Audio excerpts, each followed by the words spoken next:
Good morning 7th class ਅਸੀਂ ਅੱਜ ਤੁਹਾਡੀ ਵਰਕਸ਼ੀਟ ਨੰਬਰ 6 ਦੇਖਾਂਗੇ ਤ੍ਰਿਭੁਜ ਅਤੇ ਉਸਦੇ ਗੁਣ ਟ੍ਰਾਇੰਗਲਸ ਐਂਡ ਇਟਸ ਪ੍ਰੋਪਰਟੀਜ਼ ਉਹਦੇ ਸੰਬੰਧਿਤ ਕੁਐਸਚਨ ਹੋਣਗੇ ਇਹਦੇ ਵਿੱਚ ਠੀਕ ਹੈ ਜੀ ਆਓ ਫਰਸਟ ਕੁਐਸਚਨ ਤੇ ਆਉਂਦੇ ਹਾਂ ਕਹਿੰਦਾ ਪਿਆ ਟ੍ਰਾਇੰਗਲ ABC ਦੇ 6 ਭਾਗ ਜਾਂ ਤੱਤਾਂ ਠੀਕ ਹੈ ਜੀ ਭਾਗ ਜਾਂ ਤੱਤਾਂ ਮਤਲਬ ਕੌਣ-ਕੌਣ ਟ੍ਰਾਇੰਗਲ ਦੇ ਭਾਗ ਜਾਂ ਤੱਤ ਦਾ ਮਤਲਬ ਕੀ ਹੁੰਦਾ ਭੁਜਾਵਾਂ ਅਤੇ ਕੋਣ ਦੇ ਨਾਮ ਲਿਖੋ ਠੀਕ ਹੈ ਜੀ ਇੰਗਲਿਸ਼ ਵਿੱਚ ਕਹਿੰਦਾ ਪਿਆ ਨੇਮ ਦਾ 6 elements of triangle ABC elements ਦਾ ਮਤਲਬ ਕੀ ਆਪਾਂ ਉਹਦੀਆਂ ਸਾਈਡਸ ਦੱਸਣੀਆਂ ਨੇ ਪਲੱਸ ਨਾਲ ਦੀ ਨਾਲ ਉਹਦੇ ਐਂਗਲਸ ਦੱਸਣੇ ਆ ਤੁਹਾਡੇ ਕੋਲ ਆ ਸਾਹਮਣੇ ਫੋਟੋ ਬਣਾਈ ਹੋਈ ਟ੍ਰਾਇੰਗਲ ABC ਠੀਕ ਹੈ ਜੀ ਭੁਜਾਵਾਂ ਤੋਂ ਸਟਾਰਟ ਕਰਦੇ ਆ ਇਹ ਭੁਜਾ ਨੰਬਰ 1 ਆ ਭੁਜਾ ਨੰਬਰ 2 ਆ ਭੁਜਾ ਨੰਬਰ 3 ਆ ਹੈ ਨਾ तो भुजा नंबर 1 ਦਾ ਨਾਮ ਕੀ ਹੋਇਆ AB ਵਿੱਚ ਕੋਈ ਕੌਮਾ ਨਹੀਂ ਆਣਾ AB ਠੀਕ ਹੈ ਫਿਰ ਕੌਮਾ ਵਾਓ ਕੌਮਾ ਮਤਲਬ ਅਗਲੀ ਭੁਜਾ ਦੂਜੀ ਭੁਜਾ ਲਿਖੋ ਦੂਜੀ ਭੁਜਾ ਦਾ ਨਾਮ ਕੀ ਹੈ BC ਫੋਟੋ ਦੇ ਵਿੱਚ ਦੇਖ ਕੇ B ਤੋਂ ਸ਼ੁਰੂ ਹੁੰਦੀ ਵੀ C ਤੇ ਖਤਮ ਹੁੰਦੀ ਵੀ ਅਗਲੀ ਭੁਜਾ ਦਾ ਨਾਮ ਕੀ ਹੈ ਥਰਡ ਵਾਲੀ ਦਾ CA ਠੀਕ ਹੈ ਜੀ ਇਹ ਹੋ ਗਿਆ ਭੁਜਾਵਾਂ ਦੇ ਨਾਮ ਹੁਣ ਜਿੱਦਾਂ ਕੋਈ ਬੱਚਾ ਲਿਖ ਦੂਗਾ A, B ਉਹ ਗਲਤ ਹੋ ਜਾਊਗਾ ਭੁਜਾ AB ਜਿਸ ਦਾ ਇੱਕ ਸਟਾਰਟਿੰਗ ਪੁਆਇੰਟ ਹੋਵੇ ਇੱਕ ਐਂਡਿੰਗ ਪੁਆਇੰਟ ਹੋਵੇ ਆਰੰਭਿਕ ਬਿੰਦੂ ਤੇ ਅੰਤਿਮ ਬਿੰਦੂ ਠੀਕ ਹੈ ਜੀ ਅੱਛਾ ਜੀ ਕੋਣ ਕੋਣ ਨੂੰ ਤੁਸੀਂ ਬੜੇ ਸਟਾਈਲ 'ਚ ਲਿਖ ਸਕਦੇ ਆ ਠੀਕ ਹੈ ਮੰਨ ਲਓ ਕੋਈ ਇਸ ਕੋਣ ਦਾ ਨਾਮ ਕੋਣ A ਲਿਖਦਾ ਪਿਆ ਠੀਕ ਹੈ ਪਰ ਇਹ ਕੋਣ A ਦਾ ਇੱਕ ਹੋਰ ਨਾਮ ਵੀ ਹੈ ਇਹਨੂੰ ਇਸ ਕੋਣ A ਹਨਾ ਇਸ ਪੁਆਇੰਟ A ਦਾ ਦੇਖੋ ਇੱਕ ਭੁਜਾ ਕਿੱਧਰ ਨੂੰ ਆ ਇੱਧਰ ਨੂੰ ਇੱਕ ਭੁਜਾ ਇੱਧਰ ਨੂੰ ਆ ਭੁਜਾ ਜਾਂ ਇੰਗਲਿਸ਼ ਜਿਹਨੂੰ ਆਮ ਕਹਿੰਦੇ ਨਾਮ ਕੀ ਬਣ ਗਿਆ BAC ਇਹਨੂੰ ਹੋਰ ਕੀ ਲਿਖ ਸਕਦੇ ਆ BAC ਵੀ ਲਿਖ ਸਕਦੇ ਆ ਠੀਕ ਹੈ ਇਹ ਇੱਕ ਚੀਜ਼ ਹੋ ਗਈ ਦੂਜੀ ਆ ਜਾਓ ਕੋਣ B ਦਾ ਦੂਜਾ ਨਾਮ ਕੀ ਹੋ ਗਿਆ ਕੋਣ B ਆ ਪਿਆ ਹੋਇਆ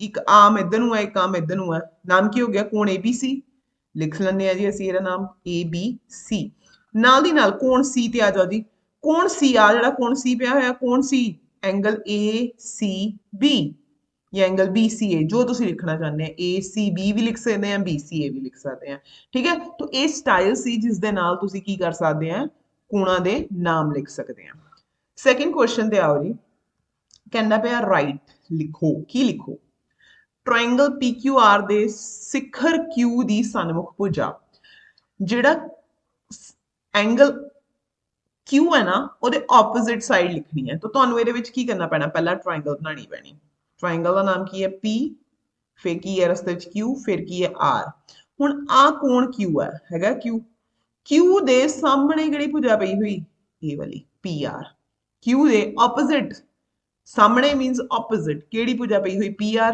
तो इहदे भुजा दा नाम की है PR राइट अगे आ जाओ जी ट्रायंगल LMN दे शिखर LM ਦਾ ਸਨਮੁਖ ਕੋਣ ਕੀ ਹੈ ਇੱਥੇ ਸਿਖਰ ਨਹੀਂ ਆਣਾ ਇੱਥੇ ਆਣਾ ਭੁਜਾ ਠੀਕ ਹੈ ਜੀ ਤੋ ਕਹਿੰਦਾ ਵੇ ਜਿਹੜੀ ਭੁਜਾ LM ਹੈ ਨਾ ਜਿਹੜੀ ਸਾਈਡ LM ਹੈ ਨਾ ਉਹਦਾ ਆਪੋਜ਼ਿਟ ਐਂਗਲ ਕੀ ਹੈ ਤੋ ਇਹਦਾ ਮਤਲਬ ਸਾਨੂੰ ਇੱਥੇ ਟ੍ਰਾਇੰਗਲ ਬਣਾਣੀ ਪੈਣੀ ਹੈ ਬਣਾ ਲੈਂਦੇ ਆ ਨਾਮ ਕੀ ਹੈ LMN ਹੁਣ ਕਿਹੜੀ ਭੁਜਾ ਦੀ ਗੱਲ ਕਰਦਾ ਪਿਆ ਧਿਆਨ ਦੇਣਾ ਦੇਖੋ LM ਭੁਜਾ ਦੀ ਗੱਲ ਕਰਦਾ ਪਿਆ ਇਸ ਭੁਜਾ ਦੀ ਗੱਲ ਕਰਦਾ ਪਿਆ ਇਸ ਭੁਜਾ ਦੇ ਸਾਹਮਣੇ ਕਿਹੜਾ ਐਂਗਲ ਪਿਆ ਹੋਇਆ ਇਸ ਭੁਜਾ ਦੇ ਸਾਹਮਣੇ ਐਂਗਲ ਪਿਆ ਹੋਇਆ ਐਂਗਲ N ਤਾਂ ਅਸੀਂ ਕੀ ਲਿਖ ਦਿੰਦੇ ਆ ਐਂਗਲ N इंग्लिश वाले भी की लिख देने एंगल N ठीक है जी तो इस तरीके दे नाल थोड़ी जी करैक्शन भी कर लैनी ते नाल दी नाल क्वेश्चन सॉल्व भी कर लेना नेक्स्ट है हेठ दित्तियां त्रिभुजां दा भुजावां ते कोणां दे आधार ते वर्गीकरण करो ठीक है जी classify triangles on the basis of angles and sides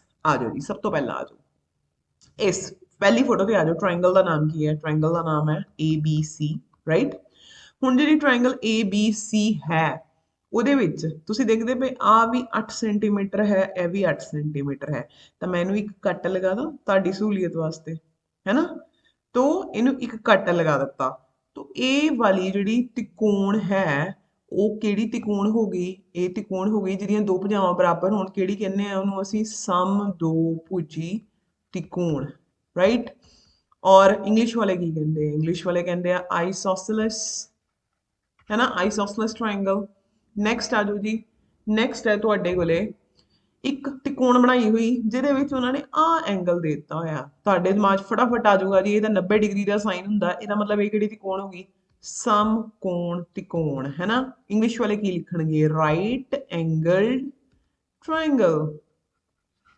ठीक है जी। अच्छा जी नैक्सट आ जाने हैं। नैक्सट देखो ਹੁਣ ਉਹਨਾਂ ਨੇ ਇੱਥੇ 90 ਦਾ ਨਹੀਂ ਬਣਾਇਆ ਹੋਇਆ, ਇੱਥੇ ਸਿੰਪਲ ਕੋਣ ਬਣਾਇਆ ਹੋਇਆ। ਆ ਦੋ ਭੁਜਾਵਾਂ, ਇਹ ਵੀ 7 ਸੈਂਟੀਮੀਟਰ, ਇਹ ਵੀ 7 ਸੈਂਟੀਮੀਟਰ ਹੈ ਨਾ। ਤੋ ਇਹਦਾ ਮਤਲਬ ਇਹ ਦੋਨਾਂ ਭੁਜਾਵਾਂ ਆਪਸ ਬਰਾਬਰ ਹੋ ਗਈਆਂ ਤਾਂ ਇਹਦਾ ਨਾਮ ਕੀ ਹੋ ਗਿਆ? ਕਿਹੜੀ ਤਿਕੋਣ ਹੋ ਗਈ? ਪਹਿਲੀ ਵਾਲੀ ਸਮ ਦੋ ਭੁਜੀ ਤਿਕੋਣ है ना। सम दो भुजी त्रिकोण मतलब आइसोसेलेस ट्रायंगल। नेक्स्ट आ जाओ जी। ओके इस ट्रायंगल दे विच 5.2 सेंटीमीटर 5.2 सेंटीमीटर 5.2 सेंटीमीटर सारियां भुजावां दी लंबाई बराबर है ते नाल दी नाल देखो आ कोण नूं भी एक आर्क लाई, इस कोण नूं भी एक आर्क लाई, इस कोण नूं भी एक आर्क लाई, भुजावां भी बराबर ते कोण भी बराबर। किहड़ी त्रिकोण कवांगे इहनूं? ਅਸੀਂ ਕਹਾਂਗੇ ਸਮਭੁਜੀ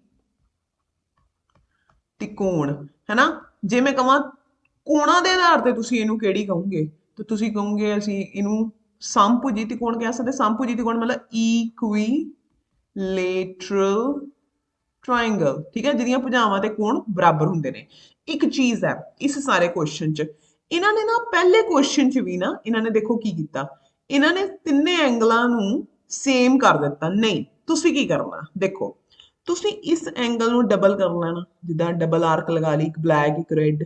ਸਿਮਿਲਰਲੀ ਆ ਬੀ ਨੂੰ ਵੀ ਬਲੈਕ ਤੇ ਰੈੱਡ, ਸੀ ਨੂੰ ਇੱਕੋ ਹੀ ਲੱਗੀ ਰਹਿਣ ਦੇਣੀ, ਤਾਂ ਇਹ ਸਮਭੁਜੀ त्रिकोण ਬਿਲਕੁਲ ਸਹੀ ਹੋਊਗੀ ਤੇ ਉਹਦਾ ਡਾਇਗਰਾਮ ਵੀ ਸਹੀ ਹੋਊਗਾ। ਠੀਕ ਹੈ ਜੀ, ਦੋ ਭੁਜਾਵਾਂ ਬਰਾਬਰ ਤੇ ਉਹਨਾਂ ਦੇ ਆਮੋ ਸਾਹਮਣੇ ਕੋਣ ਵੀ ਇੱਕ ਦੂਜੇ ਦੇ ਬਰਾਬਰ।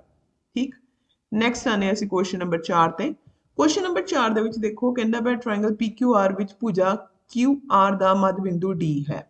ठीक है जी, आ क्यू आर भुजा ਇਹਦਾ मध्य बिंदु D है, मिड पॉइंट D है। ठीक, फिर की कहता वा जे क्यू डी किन्नी होवे 3 सेंटीमीटर। अच्छा जी इत्थों दी लैके इत्थे तक किन्नी होवे, 3 सेंटीमीटर होवे तां डी आर की होवेगी ते ਇਹਦੇ ਵਿੱਚ ਜਿਹੜਾ PM ਹੈ ਉਹ ਦੱਸੋ ਕੀ ਹੈ ਤੇ PD ਕੀ ਹੈ। ਅੱਛਾ ਉਹਨੇ ਸਭ ਕੁਝ ਤੁਹਾਨੂੰ ਦੇ ਦਿੱਤਾ। ਠੀਕ ਆ, ਹੁਣ ਉਹ ਪੁੱਛਦਾ ਵਾ ਦੇਖੋ क्योंकि वो की कहता पाया, तुसीं इहनूं कापी दे किद्दां हल करोगे? तुसीं कहोगे D मध्य बिंदु है QR दा, D is mid point of QR, इहदा मतलब जो QD है वही DR है। QD दा मुल कितना है 3 सेंटीमीटर, तो DR भी कितनी हो जूगी तुहाडे कोले 3 सेंटीमीटर हो जूगा है ना। अच्छा जी उस तो बाद की कहता पाया तो DR ਦੀ ਵੈਲਿਊ ਤਾਂ ਅਸੀਂ ਕੱਢ ਲਈ 3 सेंटीमीटर। ਹੁਣ ਉਹ ਕਹਿੰਦਾ ਪਿਆ PM ਦੱਸੋ ਕੀ ਹੈ। ਇਸ PM ਦਾ ਨਾਮ ਤੁਸੀਂ ਕੀ ਰੱਖੋਗੇ?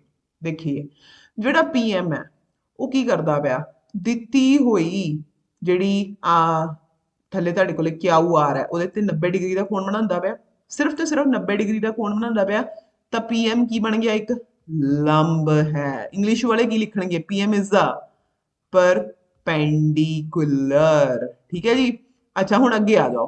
ਫਿਰ ਕਹਿੰਦਾ ਪਿਆ PD ਦੱਸੋ। ਆ PD ਹੈ ਨਾ, PD ਨੂੰ ਤੁਸੀਂ ਕੀ ਖਾਸ ਨਾਮ ਦਓਗੇ? ਹੁਣ ਤੁਹਾਨੂੰ ਪਤਾ ਹੈ ਜਿੱਦਾਂ ਹੀ PD QR ਤੇ ਆ ਕੇ ਟਕਰਾਈ, ਇਹਨੇ QR ਨੂੰ ਦੋ ਬਰਾਬਰ ਭਾਗਾਂ 'ਚ ਵੰਡਤਾ, ਇੱਧਰ ਵੀ 3 ਸੈਂਟੀਮੀਟਰ ਹੈ ਤੇ ਦੂਜੇ ਪਾਸੇ ਵੀ 3 ਸੈਂਟੀਮੀਟਰ। ਇਸ ਚੀਜ਼ ਨੂੰ ਅਸੀਂ ਕੀ ਕਹਿੰਦੇ ਆ? ਇਸ ਚੀਜ਼ ਨੂੰ ਅਸੀਂ ਕਹਿੰਦੇ ਆ ਦੁਭਾਜਕ। ਠੀਕ ਹੈ ਜੀ, ਇੱਕ ਕੀ ਹੈ? ਦੁਭਾਜਕ ਹੈ। इज ए बाइसेक्टर, जो की करता पाया जिस लाइन ते डिगदा पाया उन्होंने दो बराबर भागों में की करी जाता पाया? वंडी जाता पाया। उस तो बाद नैक्सट आ जाओ जी थर्ड क्वेश्चन दे विच। फिफ्थ क्वेश्चन की कहता पाया त्रिभुज के बाहरी कोण का जोड़ इस दे अंदरले सन्मुख कोणां के जोड़ के बराबर हुंदा है। ठीक है जी, इस गुण की वरतों करते हुए एक्स का मुल पता करो। देखो हुण इत्थे तां इन्हां ने तुहानूं हिंट दे दित्ता। ठीक है, थले दो फोटो बना के दी हुई तो उत्थों तुहानूं हिंट दे दिता कि बई आ चीज़ यूज करनी है, तुसीं आ वाला गुण यूज करना कि जिहड़ा एक्सटीरियर एंगल हुंदा है of triangle is equal to the sum of the opposite interior angles. वो कहंदा use it to find the value of X. पर पेपर दे विच इन्हां ने तुहानूं आ गुण नहीं दसना, उन्होंने हिंट बिल्कुल नहीं देना, तुसीं अपना दिमाग यूज करना है। ठीक है, हुण जिद्दां फर्स्ट क्वेश्चन है देखो ध्यान देना, तुसीं देखदे पे हैं ट्रायंगल दा अंदरूनी कोण किहड़े किहड़े है? एक 50 है ना, एक आह 50, एक आह 70, एक इधर हैगा पर वो नहीं दिता होया। ते जदों ट्रायंगल दे असीं बाहरले पासे आने आ ते ये तुहानूं कोण एक्स दिता होया जिहनूं तुसीं की कह सकदे हैं? बाहरी कोण कह सकदे हैं ते इंग्लिश वाले की कह सकदे हैं? एक्सटीरियर एंगल कह सकदे हैं, है ना। तो जिहड़ा एक्सटीरियर एंगल हुंदा है वो किहदे बराबर हुंदा है? तुहानूं पता है एक्सटीरियर एंगल हुंदा है सम ऑफ टू इंटीरियर एंगल्स। तो तुसी की लिखना इदा स्टार्ट करोगे सम ऑफ टू की इंटीरियर एंगल्स, ठीक है जी, किहदे बराबर हुंदा है? ये हुंदा है एक्सटीरियर एंगल दे, ठीक है जी। अच्छा, पंजाबी वाले इस चीज नूं किद्दां लिखणगे? वो लिखणगे दो अंदरूनी कोणां दा जोड़, अंदरूनी कोणां दा जोड़ किहदे बराबर हुंदा है तुहाडे कोले? बाहरी कोण दे, है ना। लो ये हो गया। अच्छा जी, हुण इधर आ जाओ, अंदरूनी कोण किहड़े किहड़े दित्ते होए तुहानूं? 50 जमा 70 किहदे बराबर आ गया? बाहरी कोण किहड़ा तुहाडे कोले? x। अच्छा जी, 50 जमा 70 कर लो, इतने 0 आ गया, 7 5 12 बराबर x, सीधा करके लिख लो, x बराबर कितना आ गया? 120, ठीक है, तो निकल गया। अगली फोटो च आ जाओ, अगली फोटो च उन्होंने इतने निशान लाया हुआ है किन्ने दा? मतलब 90 डिग्री। अच्छा, हुण अंदरूनी कोण किहड़े किहड़े है? एक 90 है, एक x है। बाहरी कोण किहड़ा किहड़ा? 125, वैल्यू पुट कर दिए। अंदरूनी कोण किहड़े किहड़े आ गए? कोण x जमा 90 बराबर किहदे आ गया? 125। एक्स के बराबर आ गया बई, ये आ गया 125 माइनस 90, माइनस कर लो, इतने 5 का 5 आ गया, ठीक है जी। 12 च 9 गए, किन्ने आ गए? 3, किन्ने डिग्री का? 35 डिग्री का, ठीक है जी। तो इस तरीके दे नाल तुसीं की कर सकते हैं? क्वेश्चन नूं सॉल्व कर सकते हैं। लो जी, नैक्सट आ जाओ जी क्वेश्चन नंबर 6वें ते। तो क्वेश्चन नंबर 6वें ਦੇ ਵਿੱਚ ਕੀ ਕਹਿੰਦਾ ਪਿਆ? ਤੁਹਾਨੂੰ ਕਹਿੰਦਾ ਪਿਆ ਤ੍ਰਿਭੁਜ ਦੇ ਅੰਦਰਲੇ ਕੋਣਾਂ ਦਾ ਜੋੜ 180 ਡਿਗਰੀ ਹੁੰਦਾ ਹੈ, ਠੀਕ ਹੈ। the sum of interior angles of triangle is 180 degree. ਇਸ ਗੁਣ ਦੀ ਵਰਤੋਂ ਕਰਦੇ ਹੋਏ ਤੁਸੀਂ x ਦਾ ਮੁੱਲ ਕੱਢਣਾ। ਹੁਣ ਤੁਹਾਨੂੰ ਯਾਦ ਆ ਨਾ, ਤੁਹਾਨੂੰ ਇੱਕ ਕੀ ਚੀਜ਼ ਸਮਝਾਈ ਉਹਨਾਂ ਨੇ ਪੇਪਰ 'ਚ? ਤੁਹਾਨੂੰ ਇਹ ਹਿੰਟ ਨਹੀਂ ਦੇਣਾ, ਤੁਹਾਨੂੰ ਆਪਣਾ ਦਿਮਾਗ ਲਾਣਾ ਪੈਣਾ। ਹੁਣ ਦੇਖੋ, ਤੁਹਾਨੂੰ ਟ੍ਰਾਇੰਗਲ ਦਿੱਤੀ ਹੋਈ ABC, ਜਿਹਦੇ ਵਿੱਚ ਇਸ ਕੋਣ ਦਾ ਨਾਮ ਕੀ ਹੈ? x। ਇੱਕ ਕੋਣ 50, ਇੱਕ ਕੋਣ 60 ਹੈ। ਤੁਹਾਡੇ ਦਿਮਾਗ 'ਚ ਫਟ ਆ ਜਾਣਾ ਚਾਹੀਦਾ ਵੀ ਇਹ ਤਾਂ ਤਿਕੋਣ ਦੇ ਅੰਦਰ ਪਏ ਹੋਏ ਕੋਣ ਹੈ ਤੇ ਅੰਦਰਲੇ ਕੋਣਾਂ ਦਾ ਜੋੜ ਕਿੰਨਾ ਹੁੰਦਾ? 180 ਡਿਗਰੀ। ਤੇ ਤੁਸੀਂ ਉਹੀ ਚੀਜ਼ ਲਿਖੋਗੇ, ਇਸ ਚੀਜ਼ ਨੂੰ ਲਿਖੋਗੇ ਇੱਥੇ ਪਹਿਲਾਂ ਕਿ ਤਿਕੋਣ ਦੇ ਤਿੰਨ ਕੋਣਾਂ ਦਾ ਜੋੜ 180 ਡਿਗਰੀ ਹੁੰਦਾ ਹੈ। ਇੰਗਲਿਸ਼ ਵਾਲੇ ਕੀ ਲਿਖਣਗੇ? Sum of interior angle of triangle is 180 degree. ਫਿਰ ਉਸ ਤੋਂ ਬਾਅਦ ਕੀ ਲਿਖਣਗੇ? ਇਸ ਲਈ x ਜਮਾ 50 ਜਮਾ 60 ਬਰਾਬਰ ਕਿਹੜੇ ਆ ਗਿਆ ਤੁਹਾਡੇ ਕੋਲੇ? 180। तो इतने कितना हो गया? x जमा 50 जमा 60 कितना होंगे? 110 बराबर 180। तो x के बराबर आ गया ਤੁਹਾਡੇ ਕੋਲੇ 180 माइनस 110, जो कि बराबर ਹੁੰਦਾ ਹੈ ਤੁਹਾਡੇ ਕੋਲੇ 70। ठीक है जी। दूजे पासे आ जाओ, दूसरी त्रिकोण ਦੇ ਵਿੱਚ ਆ ਜਾਓ, ਉਹਦੇ ਚ ਵੀ ਤੁਹਾਨੂੰ ਆ x ਦੀ ਵੈਲਿਊ ਫਾਈਂਡ ਕਰਨੀ ਆ। ਆ ਕਿੰਨੇ ਦਾ ਕੋਣ ਹੈ? ਤੁਹਾਡੇ ਦਿਮਾਗ 'ਚ ਫਟਾਫਟ ਆ ਗਿਆ 90। ਫਿਰ ਤੁਸੀਂ ਇਹੀ ਲਿਖੋਗੇ, ਆਹੀ ਜਿਹੜੀਆਂ ਲਾਈਨਾਂ त्रिकोण ਦੇ ਤਿੰਨ ਕੋਣਾਂ ਦਾ ਜੋੜ, ਪਹਿਲਾਂ ਉਹ ਲਾਈਨ ਲਿਖਣੀ, ਫਿਰ ਕੀ ਲਿਖਣਾ? ਇਸ ਲਈ कोण x जमा, इसलिए कोण x जमा अगला कोण 90 जमा 30 बराबर के आ गया 180। ठीक है जी। त्रिकोण के तीन कोणों का जोड़ 180 हुंदा है। कोण x के बराबर, कोण x जमा ये कितना हो गया? 120 बराबर 180। 120 इधर जमा हुंदा पिया, परले पासे जाके की होगा? ये माइनस कितना आ गया तुहाडे कोले? आंसर 60। ठीक है जी, सौखा है ना। लो, गलत नहीं होने देना किसी ने ये वाले क्वेश्चंस नूं। नैक्सट आ जाओ जी क्वेश्चन नंबर 7। क्वेश्चन नंबर 7 ਦੇ ਵਿੱਚ ਕੀ ਕਹਿੰਦਾ ਪਿਆ? ਸਮ ਦੋ ਭੁਜੀ ਤ੍ਰਿਭੁਜ ਵਿੱਚ ਸਮਾਨ ਭੁਜਾਵਾਂ ਦੇ ਸਨਮੁਖ ਕੋਣ ਬਰਾਬਰ ਹੁੰਦੇ ਹਨ। ਠੀਕ ਹੈ ਜੀ। ਕਹਿੰਦਾ ਪਿਆ ਅਗਰ ਤੁਹਾਡੇ ਕੋਲੇ ਆਈਸੋਸੇਲਸ ਟ੍ਰਾਇੰਗਲ ਹੈ ਨਾ, ਤਾਂ opposite angles of equal sides are equal. ਠੀਕ। फाइंड वैल्यू ऑफ x, कहता इस प्रॉपर्टी ਨੂੰ यूज करो। ਹੁਣ ਫਿਰ क्लियर है ना, पेपर च नहीं उन्होंने प्रॉपर्टी दी होनी, पेपर च तुसी अपने आप अपना दिमाग ला के देखना कि केड़ी प्रॉपर्टी लगनी है। ਹੁਣ ਦੇਖੋ, ਮੰਨ ਲਓ ਤੁਹਾਨੂੰ ਇਹ ਫੋਟੋ ਦੇ ਦਿੱਤੀ ਹੋਵੇ, ਠੀਕ ਹੈ ਜੀ। ਸਭ ਤੋਂ ਪਹਿਲਾਂ ਅਸੀਂ ਇਹਦਾ ਨਾਮ ਲਿਖ ਲਾਂਗੇ ABC। ਫਿਰ ਅਸੀਂ ਧਿਆਨ ਦੇਣਾ ਫੋਟੋ ਨੂੰ ਐਨਾਲਿਸਿਸ ਕਰਾਂਗੇ, ਫੋਟੋ ਨੂੰ ਦੇਖਾਂਗੇ ਤੇ ਦੇਖਾਂਗੇ ਇਹਦੇ ਚ ਕੀ ਕੀ ਦੱਸਿਆ ਹੋਇਆ। ਉਹਨਾਂ ਨੇ ਦੇਖੋ AB ਨੂੰ ਆ ਦੋ ਕੱਟ ਲਾਏ ਹੋਏ, ਇਧਰੋਂ ਦੀ AC ਨੂੰ ਵੀ ਦੋ ਕੱਟ ਲਾਏ ਹੋਏ। ਇਹਦਾ ਮਤਲਬ ਇਹ ਦੋਨੇ ਭੁਜਾਵਾਂ ਆਪਸ ਚ ਕੀ ਨੇ? ਬਰਾਬਰ। ਠੀਕ ਹੈ ਜੀ। ਇਹਨਾਂ ਕੱਟ ਦਾ ਮਤਲਬ ਕੀ ਹੈ? ਇਹਦਾ ਕੱਟ ਦਾ ਮਤਲਬ ਹੈ, ਤੁਸੀਂ ਕੀ ਲਿਖੋਗੇ ਕਿ ਜਿਹੜੀ ਭੁਜਾ AB ਹੈ ਉਹ ਕਿਹਦੇ ਬਰਾਬਰ ਹੈ? AC ਦੇ ਬਰਾਬਰ ਹੈ। ਕਿਉਂ? ਉਹਨਾਂ ਨੇ ਤੁਹਾਨੂੰ ਫੋਟੋ 'ਚ ਦਿੱਤਾ ਹੋਇਆ। ਹੁਣ ਇਹਦਾ ਮਤਲਬ ਇਹ ਹੋ ਗਿਆ ਕਿ ਇਹ ਵਾਲੀ ਤਿਕੋਣ ਤੁਹਾਡੇ ਕੋਲੇ ਕਿਹੜੀ ਤਿਕੋਣ ਹੈ? ਸਮ ਦੋ ਭੁਜੀ ਤਿਕੋਣ ਹੈ, ਰਾਈਟ। ਸਮ ਦੋ ਭੁਜੀ ਤਿਕੋਣ मतलब आइसोसेलेस ट्रायंगल है। तो ਜਿਹੜੀ आइसोसेलेस ट्रायंगल ਜਾਂ ਸਮ ਦੋ ਭੁਜੀ ਤਿਕੋਣ ਹੁੰਦੀ ਹੈ, ਉਹਦੇ ਵਿੱਚ ਅਗਰ ਦੋ ਭੁਜਾਵਾਂ ਬਰਾਬਰ ਹੋਣ ਤਾਂ ਉਹਨਾਂ ਭੁਜਾਵਾਂ ਦੇ ਸਨਮੁਖ ਕੋਣ ਬਰਾਬਰ ਹੁੰਦੇ ਹਨ। तो ਜੋ ਤੁਹਾਨੂੰ ਉੱਤੇ ਉਹਨਾਂ ਨੇ ਦਿੱਤਾ ਹੋਇਆ ਤੁਸੀਂ ਇੱਥੇ ਲਿਖ ਦੋਗੇ, ਹੈ ਨਾ। ਉਹਨਾਂ ਨੇ ਉੱਤੇ ਤੁਹਾਨੂੰ ਜਿਹੜਾ ਗੁਣ ਦਿੱਤਾ ਹੋਇਆ ਉਹ ਗੁਣ ਤੁਸੀਂ ਆ ਵਾਲਾ ਗੁਣ ਇਹ ਵਾਲਾ ਗੁਣ ਤੁਸੀਂ याद करना है पूरे का पूरा आ वाला पूरे का पूरा गुण ਤੁਸੀਂ याद करना है और याद करके अपनी ਕਾਪੀ ਤੇ ਜਦੋਂ ਸੋਲਵ ਕਰੋਗੇ ਇੱਥੇ ਲਿਖਣਾ ਹੈ ਠੀਕ ਹੈ ਜੀ ਫਿਰ ਕੀ ਕਰੋਗੇ ਹੁਣ ਉਹਦਾ ਮਤਲਬ ਸਮਝ ਲਓ ਜਿੱਦਾਂ ਭੁਜਾ AB ਆ ਹੈਨਾ ਇਹ ਭੁਜਾ AB ਦੇ ਸਾਹਮਣੇ ਕਿਹੜਾ ਕੋਣ ਪਿਆ ਕੋਣ 40 ਭੁਜਾ AC ਦੇ ਸਾਹਮਣੇ ਕਿਹੜਾ ਕੋਣ ਪਿਆ ਕੋਣ X ਹੁਣ ਉਹ ਕੀ ਕਹਿੰਦਾ ਪਿਆ ਉਹ ਕਹਿੰਦਾ ਪਿਆ ਅਗਰ ਇਹ ਭੁਜਾਵਾਂ ਬਰਾਬਰ ਹੈ ਤਾਂ ਇਹਨਾਂ ਦੇ ਕੋਣ ਵੀ ਬਰਾਬਰ ਹੋਣਗੇ ਤੇ ਤੁਸੀਂ ਉਸ ਲਾਈਨ ਨੂੰ ਲਿਖ ਕੇ ਕੀ ਲਿਖੋਗੇ ਇਸ ਲਈ कोण x बराबर 40 तो निकल गया मुल सौखा ही है ना बस नंबर कदों मिलने ਤੁਹਾਨੂੰ ਇਸ ਕੁਐਸਚਨ ਦੇ x ਬਰਾਬਰ 40 ਲਿਖਣ ਦੇ ਤਾਂ ਤੁਹਾਨੂੰ ਅੱਧਾ ਨੰਬਰ ਮਿਲਣਾ ਪੂਰੇ ਨੰਬਰ ਕਦੋਂ ਮਿਲਨੇ ਜਦੋਂ ਤੁਸੀਂ ਇਹ ਲਿਖੋਗੇ ਕਿ ਸਮ ਦੋ ਭੁਜਿਤ ਕੋਣ ਵਿੱਚ ਸਮਾਨ ਭੁਜਾਵਾਂ ਦੇ ਸਨਮੁਖ ਕੋਣ ਬਰਾਬਰ ਹੁੰਦੇ ਹਨ ਇਨ ਆਈਸੋਸੇਲਸ triangle the opposite angle of equal sides are equal ਠੀਕ ਹੈ ਜੀ ਨੈਕਸਟ ਆ ਜਾਓ ਅੱਛਾ ਹੁਣ ਦੇਖੋ ਇਸ ਟ੍ਰਾਇੰਗਲ ਦੇ ਵਿੱਚ ਦੇਖੋ ਇਸ ਟ੍ਰਾਇੰਗਲ ਦਾ ਨਾਮ ਰੱਖ ਲੈਂਦੇ ਅਸੀਂ ABC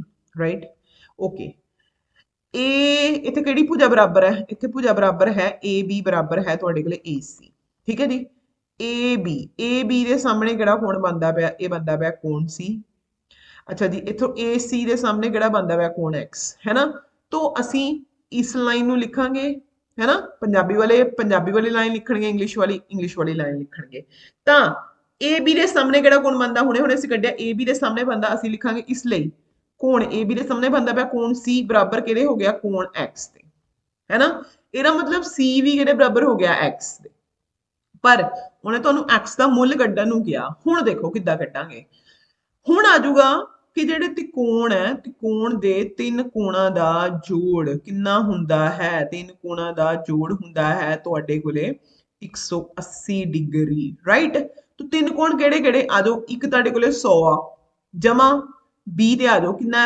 x ਜਮਾ C ਨੂੰ C ਨਹੀਂ ਲਿਖਣਾ C ਦੀ ਵੈਲਿਊ ਕੱਢ ਲਈ ਹੋਈ ਕਿੰਨੀ x ਬਰਾਬਰ ਕਿੰਨਾ ਆ ਗਿਆ 180 100 ਜਮਾ ਦੇਖੋ ਕਿੰਨਾ ਹੋ ਗਿਆ 2x ਬਰਾਬਰ 180 ਆ 100 ਨੂੰ ਪੱਲੇ ਪਾਸੇ ਲੈ ਆਓ 2x ਬਰਾਬਰ 180 ਮਾਈਨਸ 100 100 ਉਧਰ ਜਾ ਕੇ ਮਾਈਨਸ ਦਾ ਹੋ ਜਾਊਗਾ तो x ਕਿਹਦੇ ਬਰਾਬਰ ਆ ਗਿਆ ਕਰੋ ਇਹਨੂੰ ਜਰਾ ਮਾਈਨਸ ਕਿਹਦੇ ਬਰਾਬਰ ਆ ਗਿਆ ਤੁਹਾਡੇ ਕੋਲੇ ਇਹ ਆ ਗਿਆ ਤੁਹਾਡੇ ਕੋਲੇ ਮਾਈਨਸ ਜਦੋਂ ਤੁਸੀਂ ਕੀਤਾ 2x के बराबर आ गया तुहाडे कोले 80 दे और x के बराबर आ गया 80/2 दे तो कितना हो गया 40 ਇਹਦਾ मतलब ए ਜਿਹੜਾ एंगल B है ये भी 40 ਦਾ है ਤੇ एंगल C ਜਿਹੜਾ ਉਹਨੇ ਨਹੀਂ ਵੀ ਪੁੱਛਿਆ ਉਹ ਵੀ 40 ਦਾ ਹੈ ਹੁਣ ਦੇਖੋ ਇਸ ਕੁਐਸਚਨ 'ਚ ਦੇਖੋ ਉਹਨੇ ਤਾਂ ਸਿਰਫ ਤੁਹਾਨੂੰ ਇਹੀ ਕਿਹਾ ਕਿ ਆਹ ਵਾਲੀ ਪ੍ਰੋਪਰਟੀ ਯੂਜ਼ ਕਰਨੀ ਪਰ ਉਹ ਇੱਕ ਹੋਰ ਪ੍ਰੋਪਰਟੀ ਵਿੱਚ ਯੂਜ਼ ਕਰਵਾ ਰਿਹਾ ਤੇ ਕੋਣ ਦੇ ਤਿੰਨ ਕੋਣਾਂ ਦਾ ਜੋੜ 180 ਡਿਗਰੀ ਹੁੰਦਾ ਹੈ ਨਾ तो जेकर तुसी वो नहीं पढ़ी होगी फिर ये नहीं सवाल निकलना तो सारा चैप्टर थॉरोली पढ़ना है तुसी ठीक है जी नैक्सट आ जाओ जी क्वेश्चन नंबर 8 ते आ जाइए कहना पिया पाइथागोरस गुण की वरतों करते हुए x का मुल पता करो ठीक है जी ਇਹਦਾ मतलब जेकर ये पाइथागोरस रूल ਨੂੰ यूज ਕਰਨ ਨੂੰ ਕਹਿੰਦਾ ਪਿਆ ਇਹਦਾ मतलब ਆ ਜਿਹੜੀਆਂ ਦਿੱਤੀਆਂ ਹੋਈਆਂ ਟ੍ਰਾਇੰਗਲਸ ਹੈ ਜਿਹੜੀਆਂ ਟ੍ਰਾਇੰਗਲ ਕਿਹੜੀਆਂ ਹੋਣਗੀਆਂ ਤੁਹਾਡੇ ਕੋਲੇ ਸਮ ਕੋਣ ਤਿਕੋਣ ਹੋਊਗੀ ਸਮ ਕੋਣ ਤਿਕੋਣ मतलब ਤੁਹਾਡੇ ਕੋਲੇ ਕਿਹੜੀ ਟ੍ਰਾਇੰਗਲ ਹੋਊਗੀ ਰਾਈਟ ਐਂਗਲਡ ਟ੍ਰਾਇੰਗਲ ਹੋਊਗੀ ਅੱਛਾ ਹੁਣ 90 ਦਾ ਕੋਣ ਹੈ ਇਹਦੇ ਸਾਹਮਣੇ ਵਾਲੀ ਭੁਜਾ ਕੀ ਹੋ ਜੂਗੀ ਤੁਹਾਡੇ ਕੋਲੇ ਕਰਨ ਹੈ ਨਾ ਇਹੀ ਸੌਖਾ ਤਰੀਕਾ ਹੈ ਨਾ ਕਰਨ ਲੱਭਣ ਦਾ ਹਮੇਸ਼ਾ ਪਹਿਲਾਂ 90 ਦਾ ਕੋਣ ਦੇਖਣਾ 90 ਦੇ ਸਾਹਮਣੇ ਵਾਲੀ ਭੁਜਾ ਨੂੰ ਕੀ ਕਹਿੰਦੇ ਨਾ ਕਰਨ ਹੁਣ ਤੁਹਾਨੂੰ ਪਤਾ ਹੈ ਕਿ ਜਿਹੜਾ ਕਰਨ ਹੁੰਦਾ ਹੈ ਇਹਦਾ ਵਰਗ ਕਿਹਦੇ ਬਰਾਬਰ ਹੁੰਦਾ ਹੈ ਇਹਦਾ ਵਰਗ ਬਰਾਬਰ ਹੁੰਦਾ ਹੈ ਆਧਾਰ ਦਾ ਵਰਗ ਜਮਾ ਲੰਬ ਦਾ ਵਰਗ ਇਹਦੇ ਬਰਾਬਰ ਹੀ ਹੁੰਦਾ ਹੈ ਨਾ इंग्लिश वाले की लिखते हैं इंग्लिश वाले लिखते हैं hypotenuse square is equal to base square ठीक है जी प्लस परपेंडिकुलर स्क्वायर यही कुछ लिखते हैं हुण वैल्यूज पुट करते हैं आपां सीधियां ठीक है करण दी वैल्यू कितनी x ਇਹਦਾ स्क्वायर लिख दी है बराबर आधार देखो आधार दी वैल्यू कितनी 7 ਦਾ स्क्वायर जमा लंब 24 ਦਾ स्क्वायर ठीक है जी अच्छा जी इत्थे x स्क्वायर दा x स्क्वायर रहंदी है 7 दा स्क्वायर कितना हुंदा 49 24 दा स्क्वायर कितना हुंदा 576 जोड़ लईए इहनू किन्ने हो गए 15 एक हांसल ते 8 12 एक हांसल 6 अच्छा जी x स्क्वायर किहदे बराबर आ गया 625 x स्क्वायर बराबर 625 किहदा वर्ग हुंदा 25 दा वर्ग हुंदा आ वर्ग नाल वर्ग कट्टिया गया x दी वैल्यू कितनी आ गई तुहाडे कोले 25 ठीक है जी ਇਹਦਾ मतलब इस फोटो ਵਿੱਚ ਪਾਇਥਾਗੋਰਸ ਥਿਊਰਮ ਦਾ यूज करते हुए पाइथागोरस गुण ਨੂੰ यूज करते हुए ਜਿਹੜੀ x ਦੀ ਵੈਲਿਊ ਕਿੰਨੀ ਆਂਦੀ ਵੀ ਤੁਹਾਡੇ ਕੋਲੇ 25 ਆਂਦੀ ਵੀ ਠੀਕ ਹੈ ਜੀ ਦੂਜੀ ਫੋਟੋ ਚ ਆ ਜਾਓ ਦੂਜੀ ਫੋਟੋ ਦੇ ਵਿੱਚ ਧਿਆਨ ਦੇਣਾ ਦੇਖੋ ਦਿਖਣ ਨੂੰ ਲੱਗਦਾ ਪਿਆ ਇਹ ਪੌੜੀ ਹੈ ਪੌੜੀ ਕਿਹਦੇ ਨਾਲ ਖੜੀ ਕੀਤੀ ਕੰਧ ਨਾਲ ਕੰਧ ਹਮੇਸ਼ਾ 90 ਡਿਗਰੀ ਤੇ ਖੜੀ ਹੁੰਦੀ ਇਹਦਾ मतलब ਇਹ ਕੋਣ ਤੁਹਾਡੇ ਕੋਲੇ ਕਿੰਨਾ ਹੈ 90 तो इस फोटो ਚ 90 ਤੁਸੀਂ ਆਪੇ ਲੱਭਿਆ ठीक है जी। ये कोण किन्ने दा 90, 90 ਦੇ ਸਾਹਮਣੇ ਵਾਲੀ ਭੁਜਾ ਕੀ ਬਣ ਗਈ, ਇਹਦਾ ਮਤਲਬ ਇਹ ਜਿਹੜੀ ਪੌੜੀ ਹੈ ਕੀ ਬਣ ਗਈ, ਕਰਨ ਬਣ ਗਈ, ਹੈ ਨਾ। ਤਾਂ ਆਹੀ ਫਾਰਮੂਲਾ ਕਰਨ ਦਾ ਵਰਗ ਬਰਾਬਰ ਆਧਾਰ ਦਾ ਵਰਗ ਜਮਾ ਲੰਬ ਦਾ ਵਰਗ, ਮਤਲਬ 15 ਦਾ ਵਰਗ ਬਰਾਬਰ ਕਿਹਦੇ ਆ ਗਿਆ, ਆਧਾਰ ਦਾ ਵਰਗ x ਦਾ ਵਰਗ ਜਮਾ 12 ਦਾ ਵਰਗ। ਤੁਸੀਂ ਉਹੀ ਲਿਖੋਗੇ ਪਾਇਥਾਗੋਰਸ ਥਿਊਰਮ ਅਨੁਸਾਰ ਜਾਂ ਪਾਇਥਾਗੋਰਸ ਗੁਣ ਅਨੁਸਾਰ। ਕਿੰਨਾ ਆ ਗਿਆ 225 ਬਰਾਬਰ ਕਿਹਦੇ ਆ ਗਿਆ ਤੁਹਾਡੇ ਕੋਲੇ x ਸਕੁਅਰ ਜਮਾ 144, ਹੈ ਨਾ। ਹੁਣ 144 ਆ ਜਮਾ ਦੇ ਹੈ, ਇਹਨੂੰ ਲੈ ਜਾਓ ਚੁੱਕ ਕੇ ਇਧਰਲੇ ਪਾਸੇ, ਮਤਲਬ x ਸਕੁਅਰ ਇੱਕ ਪਾਸੇ ਕਰ ਲਓ ਤੇ 225 ਚੋਂ 144 ਮਾਈਨਸ ਕਰੋ, ਤਾਂ x ਸਕੁਅਰ ਕਿੰਨਾ ਆ ਗਿਆ, ਇੱਥੋਂ 5 ਦੇ ਵਿੱਚੋਂ 4 ਗਏ 1, 12 ਦੇ ਵਿੱਚੋਂ 4 ਗਏ ਕਿੰਨੇ ਰਹਿ ਗਏ 81, ਮਤਲਬ 8 ਤੇ ਕਿੰਨਾ ਬਣ ਗਿਆ 81। ਹੁਣ 81 ਨੂੰ ਮੈਂ ਕੀ ਲਿਖਾਂ, 81 ਨੂੰ ਮੈਂ ਲਿਖ ਲਾਂ 9 ਦਾ ਵਰਗ, ਆ ਵਰਗ ਨਾਲ ਵਰਗ ਕੱਟਿਆ ਗਿਆ, x ਦੀ ਵੈਲਿਊ ਕਿੰਨੀ ਆ ਗਈ ਤੁਹਾਡੇ ਕੋਲ 9, ਰਾਈਟ। ਦੇਖੋ ਜੀ ਨਵਾਂ ਸਵਾਲ ਦੇਖੋ, ਕੀ ਕੋਈ ਅਜਿਹੀ ਤ੍ਰਿਭੁਜ ਸੰਭਵ ਹੈ ਜਿਸ ਦੇ ਦੋ ਕੋਣ ਸਮਕੋਣ ਹੋਣ, two angles are right angle. ਦੇਖੋ ਜੇ ਦੋ ਕੋਣ ਸਮਕੋਣ ਹੋਣਗੇ ਤੇ 90 ਜਮਾ 90 ਕਿੰਨਾ ਹੋ ਗਿਆ ਤੁਹਾਡੇ ਕੋਲੇ 180। ਤੁਸੀਂ ਤਾਂ ਕਹਿੰਦੇ ਤਿਕੋਣ ਦੇ ਤਿੰਨ ਕੋਣਾਂ ਦਾ ਜੋੜ 180 ਹੁੰਦਾ, ਇਹ ਤਾਂ ਦੋਵਾਂ ਦਾ 180 ਹੋ ਗਿਆ, ਤਾਂ ਸੰਭਵ ਹੈ ਨਹੀਂ, नो नहीं संभव। जिस दे दो कोण न्यून कोण होण, ठीक है जी, की होने चाहिए दो कोण न्यून कोण होने चाहिए। मन लैने आ चलो एक आपां ट्रायंगल लैने आ, ठीक है, ਇਹਦੇ ਵਿੱਚ 90 ਦਾ, ਇਹ 45 ਦਾ ਤੇ ਇਹ ਵੀ 45 ਦਾ, है ना। ਹੁਣ ਦੇਖੋ 90 ਜਮਾ 45 ਕਿੰਨਾ ਹੋ ਗਿਆ, ਟੋਟਲ ਕਰ ਲਓ 180। तो जेकर किसी दे विच दो न्यून कोण होण, ਉਹ ਤਿਕੋਣ ਸੰਭਵ ਹੈ, हाँ हैगी है, ठीक है जी। दो जेकर दो कोण न्यू कोण होण ਤਾਂ संभव है, ठीक है जी। ਤੀਜੇ ਤੇ ਆ ਜਾਓ, ਜੇ ਤਿੰਨੋਂ ਕੋਣ 60 ਡਿਗਰੀ ਦੇ ਹੋਣ, ਹਾਂਜੀ ਬਿਲਕੁਲ ਹੈ। ਜਿਹੜੀ ਤੁਹਾਡੇ ਕੋਲੇ ਇਕੁਇਲੇਟਰਲ ਟ੍ਰਾਇੰਗਲ ਜਿਹਨੂੰ ਸਮਭੁਜੀ ਤਿਕੋਣ ਕਹਿੰਦੇ ਆ, ਉਹਦੇ ਵਿੱਚ ਸਾਰੇ ਕੋਣ ਕਿੰਨੇ ਦੇ ਹੁੰਦੇ ਬਰਾਬਰ, ਮਤਲਬ ਕਿੰਨੇ ਡਿਗਰੀ ਦੇ 60 ਡਿਗਰੀ ਦੇ, ਤਾਂ ਇਹ ਵਾਲੀ ਤਿਕੋਣ ਤੁਹਾਡੇ ਕੋਲੇ ਕੀ ਹੈ, ਸੰਭਵ ਹੈ, ਹਾਂਜੀ ਹੈਗੀ ਹੈ। ਜਿਸ ਦੇ ਤਿੰਨੋਂ ਕੋਣ 60 ਡਿਗਰੀ ਤੋਂ ਘੱਟ ਹੋਣ, ਅੱਛਾ ਹੁਣ ਚੂਜ਼ ਕਰ ਲੈਣੇ 60 ਡਿਗਰੀ ਤੋਂ ਘੱਟ ਲੈ ਲੈਣੇ, ਮੰਨ ਲਓ ਮੈਂ ਲੈ ਲਿਆ 59 ਜਮਾ 59 ਜਮਾ 59, ਤਿੰਨ ਕੋਣ ਹੋਣਗੇ, ਹੁਣ ਇਹਨਾਂ ਤਿੰਨਾਂ ਦਾ ਜੋੜ ਕਰ ਲੈਂਦੇ ਅਸੀਂ, 9 9 ਜਮਾ 9 ਜਮਾ 9 ਕਿੰਨਾ ਬਣ ਗਿਆ 9 ਤੀਆ 27, ਠੀਕ ਹੈ ਜੀ, ਦੋ ਹਾਂਸਲ ਆ ਗਏ ਉੱਤੇ, 5 10 15 16 17, तो कितना टोटल बढ़िया 177, है ना। टोटल कितना होना चाहिए है 180, जो कि नहीं है, ਇਹਦਾ मतलब ਇਹ ਤਿਕੋਣ ਸੰਭਵ नहीं है जिथे ਤਿੰਨੋਂ ਕੋਣ ਕੀ ਹੋਣ 100 ਤਿੰਨੋਂ ਕੋਣ ਨਿਊਨ ਕੋਣ ਹੋਣ 90 ਤੋਂ ਛੋਟੇ ਹੋਣ, ਠੀਕ ਹੈ ਜੀ। ਨੈਕਸਟ ਕੁਐਸਚਨ ਆ ਜਾਓ, ਸਹੀ ਮਿਲਾਨ ਕਰੋ। ਓਕੇ ਜੀ, ਕਹਿੰਦਾ ਪਿਆ ਸਭ ਤੋਂ ਪਹਿਲਾਂ ਤੁਹਾਨੂੰ ਕੀ ਦਿੱਤੀਆਂ ਭੁਜਾਵਾਂ, ਸਾਈਡਸ ਦਿੱਤੀਆਂ ਹੋਈਆਂ ਨੇ 6 ਸੈਂਟੀਮੀਟਰ 7 ਸੈਂਟੀਮੀਟਰ 8 ਸੈਂਟੀਮੀਟਰ, ਤੁਸੀਂ ਦੇਖਦੇ ਪਏ ਸਾਰੀਆਂ ਅਲੱਗ-ਅਲੱਗ ਹੈ। ਜਦੋਂ ਸਾਰੀਆਂ ਭੁਜਾਵਾਂ ਅਲੱਗ-ਅਲੱਗ ਹੋਣ ਉਹਨੂੰ ਅਸੀਂ ਕਿਹੜੀ ਤਿਕੋਣ ਕਹਿੰਦੇ ਆ, ਉਹਨੂੰ ਅਸੀਂ ਕਹਿੰਦੇ ਆ ਵਿਖਮ ਭੁਜੀ ਤਿਕੋਣ, ਇੰਗਲਿਸ਼ ਵਾਲੇ ਕਿਹੜੇ ਕਹਿੰਦੇ ਆ, ਸਕਾਲੀਨ ਟ੍ਰਾਇੰਗਲ, ਹੈ ਕਿਤੇ ਬਿਲਕੁਲ ਹੈ। ਅੱਗੇ 9 10 9 ਭੁਜਾਵਾਂ ਦਿੱਤੀਆਂ ਹੋਈਆਂ, ਇਹਦਾ ਮਤਲਬ ਦੋ ਭੁਜਾਵਾਂ ਆਪਸ ਬਰਾਬਰ ਹੈ, ਕਿਹੜੀ ਭੁਜਾ ਹੋਊਗੀ, ਸਮ ਦੋ ਭੁਜੀ ਤਿਕੋਣ, ਠੀਕ ਹੈ ਜੀ, ਆਈਸੋਸੇਲਸ ਟ੍ਰਾਇੰਗਲ।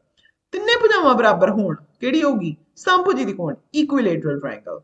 ਫਿਰ 35 डिग्री 55 डिग्री 90 डिग्री, आ देखो जी इत्थों हिंट मिल गया सानू 90 डिग्री मतलब सम दो केड़ी त्रिकोण होगी, समकोण त्रिकोण होगी, है किते समकोण त्रिकोण, आ लो जी समकोण त्रिकोण। 100 डिग्री 55 डिग्री 25 डिग्री, ठीक है जी। हुण देखो 55 डिग्री ते 25 डिग्री ये तां न्यून कोण ने, 100 डिग्री अधिक कोण है, तो ਇਹਦਾ मतलब अधिक कोणी त्रिकोण, है ना, ऑब्ट्यूज ट्रायंगल। ਅੱਗੇ ਆ ਜਾਓ ਜੀ 30 डिग्री 70 डिग्री 80 डिग्री, तो ਇਹਦੇ ਵਿੱਚ ਇਹ ਤਿੰਨੋਂ ਦੇ ਤਿੰਨੋਂ ਕੋਣ ਜਿਹੜੇ ਨੇ ਉਹ 90 डिग्री ਤੋਂ ਕੀ ਹੈ, 90 डिग्री ਤੋਂ ਛੋਟੇ ਹੈ, तो ਜਿਹੜੇ ਕੋਣ 90 डिग्री ਤੋਂ ਛੋਟੇ ਹੁੰਦੇ ਉਹਨੂੰ ਨਿਊਨ ਕੋਣ ਕਹਿੰਦੇ ਆ, ਤੇ ਕਿਹੜੀ ਤਿਕੋਣ ਬਣ ਗਈ, ਨਿਊਨ ਕੋਣੀ ਤਿਕੋਣ ਬਣ ਗਈ, ਹੈ ਨਾ, ਠੀਕ। ਲਓ ਫੇ